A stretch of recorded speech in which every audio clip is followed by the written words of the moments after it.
morning students. My name is Ritika Vashisth. I am your SST teacher from Taksh-Shila Model Senior Secondary School. So students, as you all know, we were doing Civics chapter number 2. I think you all know the name of the chapter. The name of the chapter is Understanding Secularism. So today we are going to discuss part number 2 of Understanding Secularism.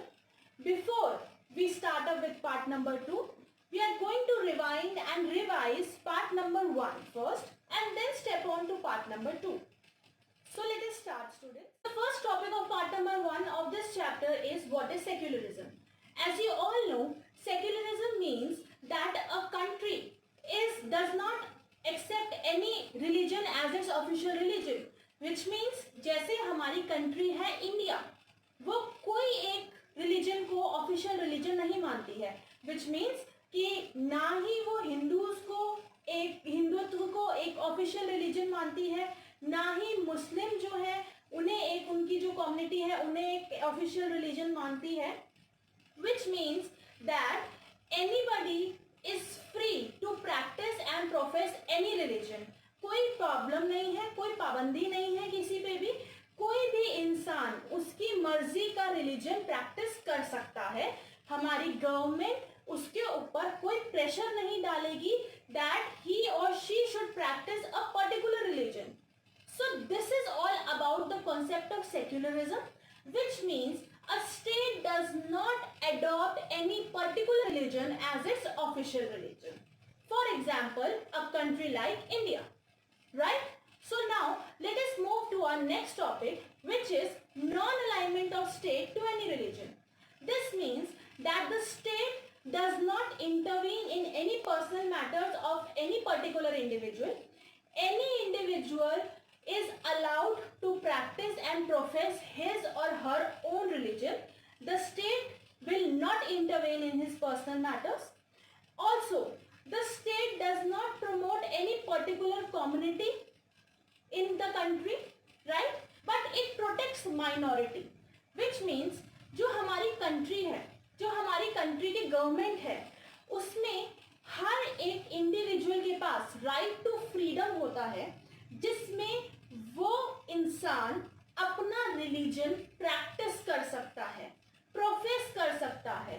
हमारी government उसे कुछ नहीं कह सकती, उसे कोई punishment नहीं दे सकती है, उसे कुछ भी नहीं कह सकती है कि आपको यही पर्टिकुलर रिलीजन फॉलो करना है. No, it is not possible. ये हम सिटीजन्स का पर्सनल अफेयर है, मीन्स पर्सनल मैटर है कि हमारे को कौन सा रिलीजन चूज करना है और कौन सा रिलीजन चूज नहीं करना है. Okay. Secondly, no one is forced to run a public institute based on the religion, right? The state can not impose penalties on anybody professing any religion, which means जो हमारी government है वो कोई भी penalty impose नहीं कर सकती है किसी भी इंडिविजुअल के ऊपर, चाहे वो कोई भी रिलीजन प्रैक्टिस करे. There is no problem in that and the government can not impose any penalty और harass any individual. It is individual's own choice wherever he or she wants to study, whether it is a Hindu school, it is a Muslim school, it is a Christian school, it is all depend on the ability and choice of the individual, right? Also, जो हमारी state है वो किसी भी official religion में participate नहीं करती है, किसी भी official religious ceremony में participate नहीं करती है. इसका मतलब ये है कि अगर दिवाली है, it does not mean that हमारी जो गवर्नमेंट है वो दिवाली पूरी तरीके से पूरे इंडिया में ऑफिशियली बोल दिया जी सारी दिवाली सेलिब्रेट करेंगे. नो. अगर उन्होंने ऐसा किया so they will be termed as a Hindu government, right? On the other hand, अगर स्टेट ने ये डिक्लेयर कर दिया कि पूरे इंडिया में ईद सेलिब्रेट होगी, राइट? तो which means that Eid will be a official religion and which means it is a Muslim government. So इस confusion को दूर करने के लिए state ने कोई भी official religion नहीं रखा अपना. State has left everything on the choice of the individual, whether he or she wants to practice any religion or not. It is her or his choice. And which religion does he or she wants to practice? It is also the citizen's choice, right? So our next topic comes, students, is no religious teaching. जो state government है या जो हमारी government है उसके अंदर कोई उनके स्कूल्स में कोई भी रिलीजियस टीचिंग नहीं होती है. It does not promote any religious teaching in their schools or colleges which is run by the government. But on the other hand, in the private institutes, it is on their own choice, right? Private institutes की अपनी मर्जी है कि वो क्या कौन सा religion practice करना चाहते हैं, किस वे में उन्हें समझाना चाहते हैं. ट्यूशंस को कोई नहीं रोक सकता to practice any religion, but the government will not teach in any particular religious language. This is the foremost condition of secularism. So, moving on to our next topic is importance of secularism. So, students, importance of secularism मैंने आपको पहले भी बताया था. आज मैं आपको थोड़ा सा हिंदी में बताती हूँ. Importance of secularism का मतलब क्या होता है? It means that first point, any religious community, कोई भी एक रिलीजियस कम्युनिटी किसी और रिलीजियस कम्युनिटी को डोमिनेट नहीं कर सकती है. हमारी कंट्री लाइक इंडिया में कोई भी ऐसी रिलीजियस कम्युनिटी नहीं है जो किसी और कम्युनिटी को डोमिनेट करे. सेकेंडली, एक ही रिलीजियस कम्युनिटी में किसी माइनॉरिटी ग्रुप को डोमिनेट करना अलाउड नहीं है. This is the value of secularism, right? And thirdly, the state मतलब जो हमारी गवर्नमेंट है वो किसी भी इंडिविजुअल को फोर्स नहीं कर सकती है to practice and profess any particular religion, right? अब मैं आपको एग्जांपल देती हूँ Sudan. Taking the example, now I am going to give you example of Sudan, right? In Sudan there were two parts. One is the northern Sudan and second was the southern Sudan. So, Southern Sudan में रहते थे Christians and tribal people, and Northern Sudan में रहते थी Muslim community. So, by voting, the Southern Sudan people wanted to break away from Northern Sudan people. Why? Because they were being dominated by the Northern Sudan people. Who were being dominated? Southern Sudan people were being dominated by the Muslim government in the Northern Sudan. Which means जो Christians थे and tribals थे wanted their country to be secular. The end of part number 1 of chapter 2. Now let us start with part number 2 of chapter 2, understanding secularism, which is on page number 217, and the topic is how Indian secularism is different from other countries, right? So, taking the case of USA, in USA, the religion and the states are separated. But it is not in the case of India. In India, there is no religion, official religion, practiced and recognized, right?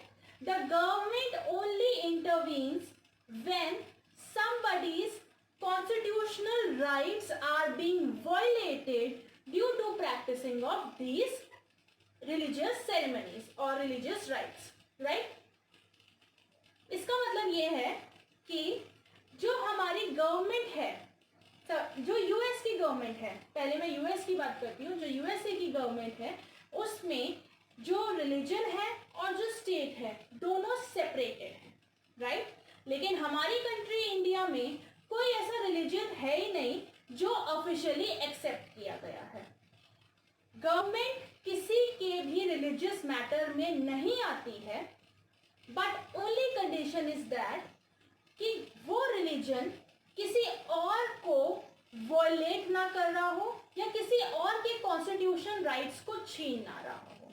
अगर ऐसा है तो यही एक case बनेगा जहां पे government intervene करेगी. Otherwise the government is not ready to intervene in anybody's personal matter. For example, we take the case of untouchability. Untouchability is banned than in India. See, untouchabilities में students पहले के time में they were called as Harijans. The untouchables were those who were not allowed to enter in the society. They were not allowed to touch public wells. They were not allowed to access anything which the common people were using. Why? Because they were considered as the deprived section. मतलब untouchables वो section थे या वो community थी जिन लोगों को equally accept नहीं किया जाता था as compared to other citizens. So इनको हमने minority की category में डाला and then the government took right steps to protect the rights of the minorities. Government ने right to equality हमारा एक right निकाला which is one of the fundamental rights, which means every citizen is equal in the eyes of law irrespective of his or her caste, religion, gender, does not matter. Every individual is equal in the eyes of law. Correct? Also, one more example is that in 1956, women were given equal right in taking the property as compared to men. An act was passed जिसमें women जो है उनके पास भी equal right था on the property of the parents as compared to men. Right? So it means that हमारी Indian government जो है it does not pressurize anybody or it does not interfere in the matters of anybody professing his or her official religion. Where the government practice secularism, example is Sikh. Sikh community, in Sikh community, the people wear turbans. So it is not compulsory for Sikh to wear helmet while riding a bike or a scooter, which means the government gives due respect to the religion of the Sikh as the religion says that it is compulsory to wear a turban for every Sikh people, right? So हमारी government ने किसी भी Sikh community को pressurise नहीं किया कि आपको helmet पहनना जरूरी है. Why? Because there is already turban which is a religious importance for Sikh people, right? Some more example, but on the other hand I would like to clear, other than Sikh, everybody else, every citizen has to wear a helmet, which is very necessary, right?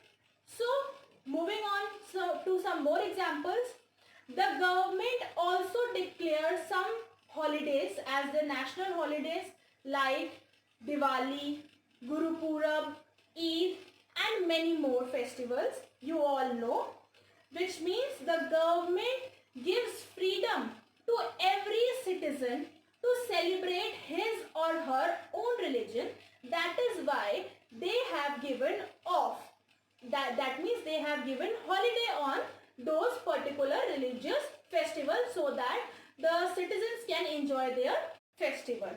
So considering all these points, it is concluded that our government is a secular government, our country is a secular country, which means our country's government does not influence, harass or discriminate any individual based on his or her own religion.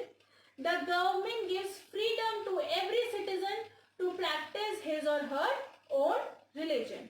So students, this brings us to the end of the chapter number 2, Understanding Secularism. I hope you have been cleared with all